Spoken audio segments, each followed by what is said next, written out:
Police department కు రావాలి అనుకుంటే ఇంటర్మీడియట్ కంప్లీట్ చేసిన వాళ్ళు కానిస్టేబుల్ ఉద్యోగానికి, డిగ్రీ కంప్లీట్ చేసిన వాళ్ళు సబ్ ఇన్స్పెక్టర్ ఉద్యోగానికి మన Telangana police recruitment board recruitment నిర్వహిస్తుంది. ఇప్పుడు త్వరలో మన సీఎం గారు చెప్పినట్టుగా ఒక 40,000 ఉద్యోగాలు 50,000 ఉద్యోగాలు ఇస్తా అని చెప్పారు. అదృష్టవశాత్తు మా పోలీస్ డిపార్ట్మెంట్లో కూడా కొన్ని ఉద్యోగాలను నోటిఫై చేస్తున్నాం. అది నోటిఫికేషన్ రావచ్చు. ఎందుకంటే మార్షల్ ఆర్ట్స్లో ఉన్న వాళ్ళు ఫిజికల్గా చాలా దృఢంగా ఉంటారు, మెంటల్లీ ఫిజికల్లీ చాలా స్ట్రాంగ్గా ఉంటారు. ఇటువంటి వాళ్ళు పోలీస్ డిపార్ట్మెంట్ రావడం అనేది నిజంగా పోలీస్ డిపార్ట్మెంట్ కూడా ఒక అదృష్టంగా భావిస్తాం. సో ఫిజికల్ ఫిట్నెస్ అనేది ఖచ్చితంగా కావాలి. కాబట్టి మీ పిల్లల్ని ఇప్పటి నుంచే పాజిటివ్గా, కొద్దిగా పోలీస్ అంటే నెగిటివ్నెస్ లేకుండా కొద్దిగా పాజిటివ్ యాంగిల్లో కూడా ఆలోచించండి. అన్ని డిపార్ట్మెంట్ లాగానే మేము పోలీస్ డిపార్ట్మెంట్లో వర్క్ చేస్తాం, పోలీస్ వాళ్ళు మీకోసం పనిచేస్తాం. కానీ కొంతమంది వల్ల అప్రతిష్ట పాలు అవుతుంది. బట్ ఈసారి కొత్తగా ఉన్న బ్యాచెస్ ఏవైతున్నాయో అంత గ్రాడ్యుయేట్స్, పోస్ట్ గ్రాడ్యుయేట్స్ అంతా కూడా పోలీస్ డిపార్ట్మెంట్కి వస్తున్నారు. రానున్న రోజుల్లో ఒక మంచి పోలీసు కూడా మీరు చూస్తారు. అంటే ఇప్పుడు చిన్న పోలీసు అని అనట్లేదు, రానున్న రోజుల్లో చాలా మంచి పోలీసు కూడా మీరు చూస్తారు. ఎక్కడ ఏ అవసరం వచ్చినా కూడా మీకు సహాయం చేయడానికి ఉంటుంది. కానీ ఈరోజు సమాజంలో 2 సమస్యలు అతి క్లిష్టంగా మనకు పరిణమించినాయి. అందులో సైబర్ క్రైమ్. సైబర్ క్రైమ్ మనకు కనిపించకుండా మన అకౌంట్లోకి డబ్బులు మాయం చేస్తున్నారు.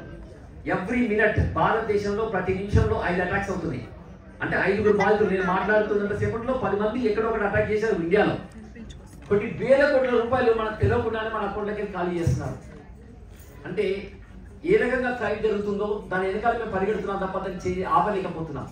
ఈరోజు పోలీసు దాన్ని గమనించి ఇండియాలో మొట్టమొదటిసారిగా తెలంగాణ సైబర్ సెక్యూరిటీ బ్యూరో కూడా పెట్టడము, అది ఇప్పుడు ఏర్పాటు చేశాము. దాన్ని ఆపడానికి మనము ఇండియాలో ఒక ముందు స్థానంలో ఉన్నామని మాత్రం చెప్పగలుగుతాం. అందరి బాధ్యతలకు డబ్బులు అందజేయలేకపోయినా దీంట్లో ప్రజలకు అవగాహన కల్పించాల్సిన బాధ్యత మా మీద ఉంది. మనం అందరం కూడా చాలా జాగ్రత్తగా ఉండేసి మన అకౌంట్స్లో కొద్దిగా ఓటీపీలు చెప్పకుండా, జాబ్ ఫ్రాడ్స్ కాకుండా మనం కాపాడుకోవాలి కొద్ది రోజులు. ఆ తర్వాత పోలీసుతో పాటు సొసైటీలో అందరూ అవేర్నెస్ వచ్చినప్పుడు ఇటువంటి క్రైమ్స్ మనం ఆపుకోగలుగుతాం. ఇది మొట్టమొదటిది. రెండోది డ్రగ్స్.